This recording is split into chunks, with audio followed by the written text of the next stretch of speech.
صحیح بخاری حدیث نمبر 294۔ حضرت عائشہ رضی اللہ عنہ فرماتی ہیں، ہم حج کے ارادہ سے نکلے۔ جب ہم مقام صرف میں پہنچے تو میں حائضہ ہو گئی اور اس رنج میں رونے لگی کہ رسول اللہ صلی اللہ علیہ وسلم تشریف لائے۔ آپ نے پوچھا تمہیں کیا ہو گیا؟ کیا حائضہ ہو گئی ہو؟ میں نے کہا ہاں۔ آپ نے فرمایا کہ یہ ایک ایسی چیز ہے جس کو اللہ تعالیٰ نے آدم کی بیٹیوں کے لیے لکھ دیا ہے، اس لیے تم بھی حج کے فعال پورے کر لو، البتہ بیت اللہ کا طواف نہ کرنا۔ حضرت عائشہ رضی اللہ عنہ نے فرمایا کہ رسول کریم صلی اللہ علیہ وسلم نے اپنی بیویوں کی طرف سے گائے کی قربانی کی۔ صرف ایک مقام مکہ سے 6 میل کے فاصلہ پر ہے۔ صحیح بخاری حدیث نمبر 295۔ حضرت عائشہ رضی اللہ عنہ فرماتی ہیں کہ میں رسول اللہ صلی اللہ علیہ وسلم کے سر مبارک کو حائضہ ہونے کی حالت میں بھی کنگھا کیا کرتی تھی۔ صحیح بخاری حدیث نمبر 296۔ ہشام بن عروہ نے عروہ کے واسطے سے بتایا کہ ان سے سوال کیا گیا، کیا حائضہ بیوی میری خدمت کر سکتی ہے یا ناپاکی کی حالت میں عورت مجھ سے نزدیک ہو سکتی ہے؟ عروہ نے بتایا، میرے نزدیک تو اس میں کوئی حرج نہیں، اس طرح کی عورتیں میری بھی خدمت کرتی ہیں اور اس میں کسی کے لیے بھی کوئی حرج نہیں، اس لیے کہ مجھے حضرت عائشہ رضی اللہ عنہا نے خبر دی کہ وہ رسول کریم صلی اللہ علیہ وسلم کو حائضہ ہونے کی حالت میں کنگھا کیا کرتی تھی، اور رسول اللہ صلی اللہ علیہ وسلم اس وقت مسجد میں معتکف ہوتے۔ آپ اپنا سر مبارک قریب کر دیتے اور حضرت عائشہ رضی اللہ عنہا اپنے حجرہ ہی سے کنگھا کر دیتی تھی، حالانکہ وہ حائضہ ہوتی۔ صحیح بخاری حدیث نمبر 297۔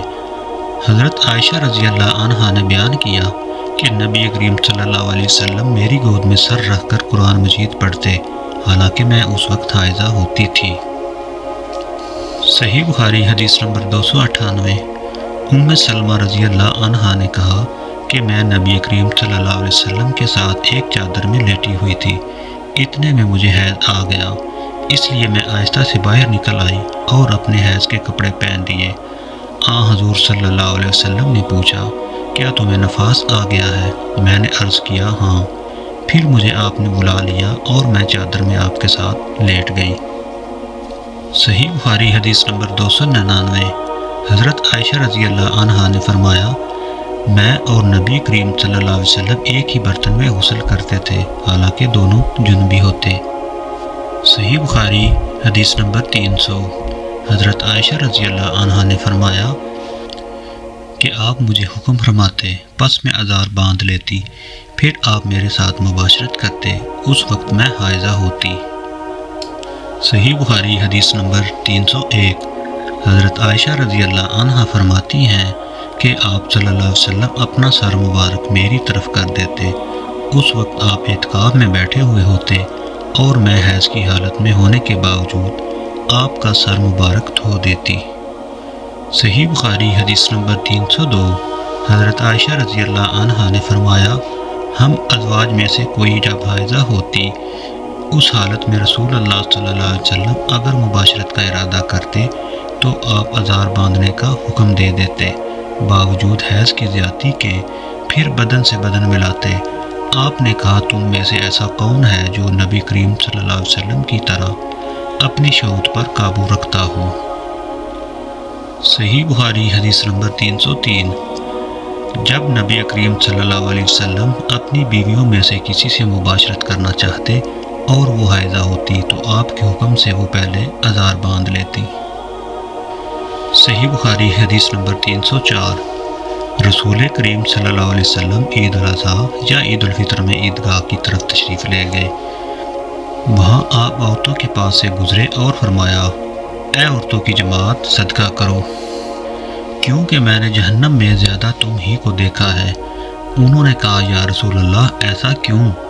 آپ صلی اللہ علیہ وسلم نے فرمایا کہ تم لعن طعن بہت کرتی ہو اور شوہر کی ناشکری کرتی ہو، باوجود عقل اور دین میں ناقص ہونے کے میں نے تم سے زیادہ کسی کو بھی ایک عقل مند اور تجربہ کار آدمی کو دیوانہ بنا دینے والا نہیں دیکھا۔ عورتوں نے عرض کی کہ ہمارے دین اور ہماری عقل میں نقصان کیا ہے یا رسول اللہ؟ آپ صلی اللہ علیہ وسلم نے فرمایا، کیا عورت کی گواہی مرد کی گواہی سے نصف نہیں ہے؟ انہوں نے کہا، ہے۔ آپ صلی اللہ علیہ وسلم نے فرمایا پس یہی اس کی عقل کا نقصان ہے۔ پھر آپ نے پوچھا کیا ایسا نہیں ہے کہ جب عورت حائضہ ہو تو نہ نماز پڑھ سکتی ہے نہ روزہ رکھ سکتی ہے؟ عورتوں نے کہا ہاں ایسا ہی ہے۔ آپ نے فرمایا یہی اس کے دین کا نقصان ہے۔ صحیح بخاری حدیث نمبر 305۔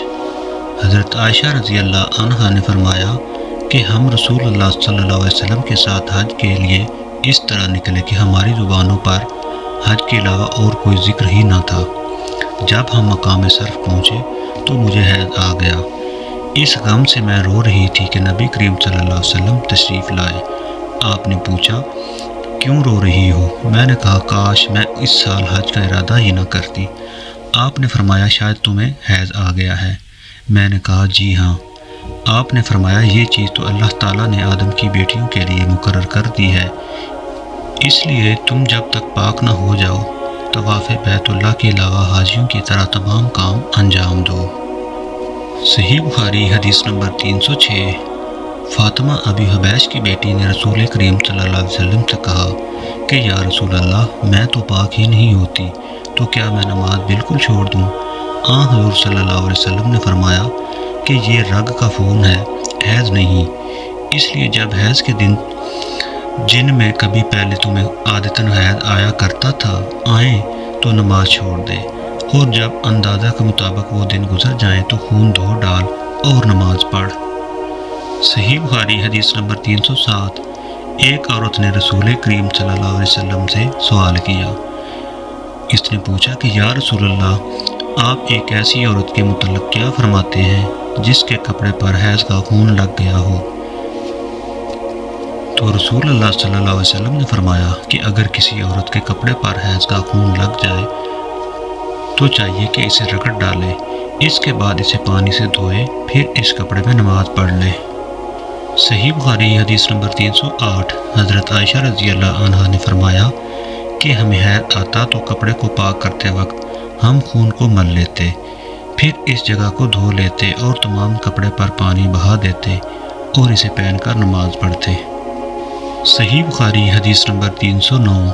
نبی کریم صلی اللہ علیہ وسلم کے ساتھ آپ کی بعض ازواج نے اعتکاف کیا، حالانکہ وہ مستحاضہ تھی اور انہیں خون آتا تھا، اس لیے خون کی وجہ سے تشت اکثر اپنے نیچے رکھ لیتی۔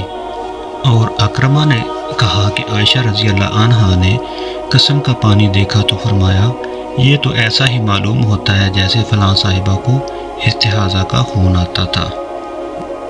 صحیح بخاری حدیث نمبر 310۔